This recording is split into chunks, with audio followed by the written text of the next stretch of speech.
Laut tidak hanya sebatas perairan asin yang menggenangi daratan. Menurut saya, laut lebih dari itu. Laut adalah kehidupan dan sumber penghidupan.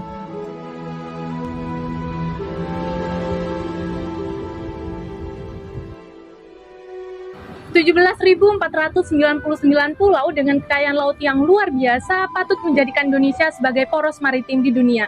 Pengembangan di sektor kelautan dan juga perikanan perlu mendapatkan perhatian khusus bagi setiap pemerintah daerah dalam rangka mewujudkan ekonomi biru. Nah, Sobat Aspek Sindo, berbicara mengenai kemaritiman, sejatinya negara maritim tidak hanya mencangkup seberapa besar wilayah perairannya saja loh, namun juga tentang bagaimana negara tersebut dapat mengelola secara optimal wilayah laut dan juga sumber daya alamnya, termasuk juga mengenai infrastruktur kemaritiman. Lalu, apakah negara Indonesia sudah dapat dikategorikan sebagai negara maritim? Yuk ikutin vlog kali ini untuk menemukan jawabannya.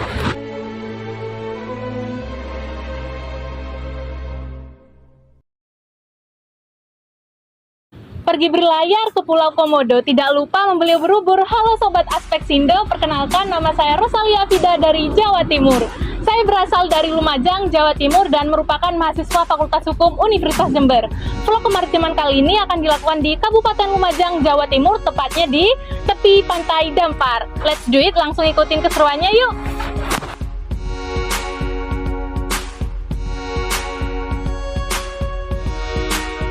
Pantai Dampar merupakan daerah sentra perikanan tangkap yang terletak di Kecamatan Pasirian, Kabupaten Lumajang, Jawa Timur. Kabupaten ini mempunyai garis pantai sebesar 40.911 km dengan jumlah nelayan mencapai lebih dari 3.000 orang. Meskipun tidak ada pelabuhan besar yang membentang, namun sektor perikanan tetap menjadi mata pencarian utama bagi penduduk setempat.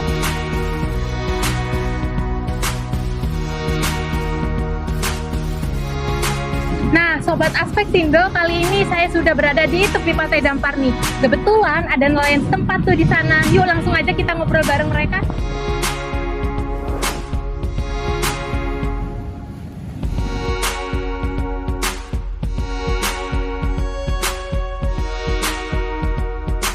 Assalamualaikum Bapak Joko. Ya. Ini dengan Bapak Joko Effendi, betul? Iya, betul. Oke. Ini mau tanya Bapak Joko Effendi itu sudah berapa tahun menjadi nelayan di Jadi sini? nelayan saya kurang lebih 30 tahunan. Sudah 30 tahunan gitu Iya, Pak? 30 tahun. Untuk komoditas utama atau jenis ikan di sini yang kebanyakan ditangkap tuh jenis ikan apa nggih Bapak? Iya, di sini jenis ikan tongkol, juga ikan durian. Tergantung musim. Untuk penangkapan ikannya itu menggunakan alat apa? Di sini tradisional Pak. Kalau master itu aja pakai jaring, kalau ikan semuanya pakai pancing. Oh, pakai pancing ya, jaring dan juga pancing. Sekali berlayar itu bisa dapat rata-rata penangkapan ikannya berapa kilogram Bapak? Kalau sekarang ini ya ada yang 100 kilo, ya ada 100 yang 50 kilogram. kilo. Satu kali berlayar. Iya. Pak. Tidak pasti lah. Oh, tidak pasti. Bisa mencapai 100 kilogram? Bisa. Oh, bisa gitu. Oke, cukup banyak ya Bapak ya kalau Alhamdulillah sekali berlayar? banyak. Ya, alhamdulillah itu banyak. Cuma nanti dipotong solar ya, Oh, dipotong kerusakan solar. gitu. Kerusakan juga. Iya, kan harus dipotong tengahnya Iya, gitu. iya, Jadi Bapak. kita kerja utuhnya tinggal berapa gitu. Setelah ikan itu ditangkap, itu langsung dilelang di mana Bapak? Di sini sendiri ada pedagang. Oh, di sini sendiri ada Iya, pedagang. Pedagangnya datang. Nah, teman-teman, ternyata di tempat ini belum ada tempat pelelangan ikan yang memadai karena minimnya infrastruktur, sehingga pelelangan ikan hanya mengandalkan tengkulak untuk memperdagangkan hasil tangkapan ikan ke pasar-pasar setempat. Oleh karena itu, saya langsung berinisiatif untuk ke salah satu pasar penjualan ikan yang ada di Lumajang. Ini merupakan salah satu pasar di kota Lumajang di mana beberapa masyarakat setempat menggantungkan hidupnya dengan hasil perdagangan ikan. Harga ikan rata-rata di sini per kilogramnya mencapai 25 sampai 50 ribu rupiah.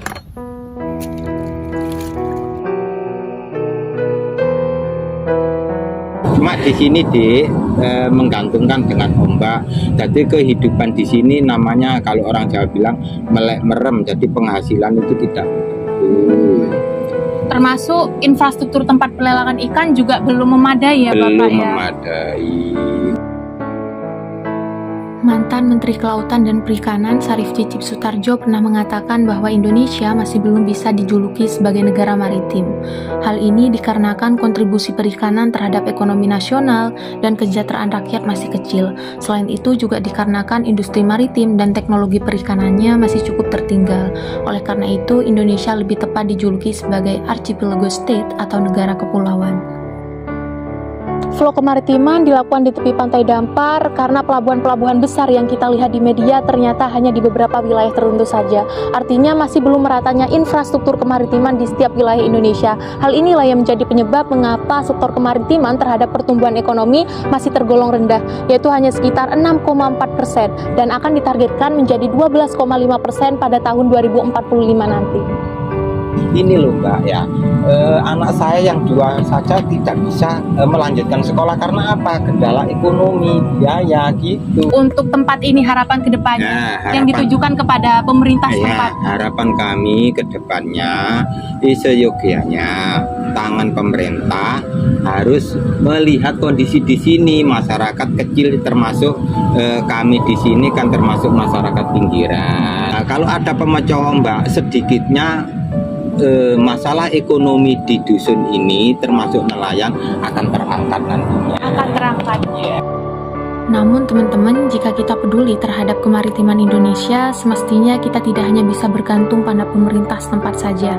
Kitalah yang harus menjadi pelopor sekaligus pilar utama untuk membangun kedaulatan maritim Nusantara. Kementerian Kelautan dan Perikanan mengajak seluruh elemen masyarakat termasuk generasi muda untuk mendukung perwujudan Indonesia sebagai poros maritim di dunia. Salah satunya ialah dengan menjaga kelestarian sumber daya laut. Menjaga kekayaan laut bukan berarti tidak menggunakannya loh, melainkan mengeksplorasinya secara bertanggung jawab. Menariknya teman-teman, selain dijual dalam bentuk ikan mentah, ternyata hasil tangkapan ikan di sini juga dimanfaatkan oleh masyarakat setempat untuk membuka usaha ikan bakar.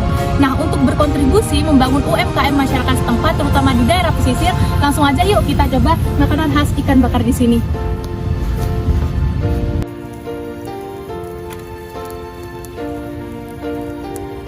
Sobat Aspeksindo, kali ini saya mengajak teman-teman saya untuk mencoba makanan khas ikan bakar di sini.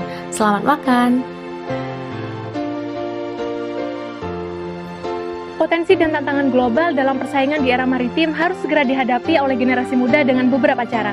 Pertama, meningkatkan kualitas sumber daya manusia melalui pendidikan kemaritiman.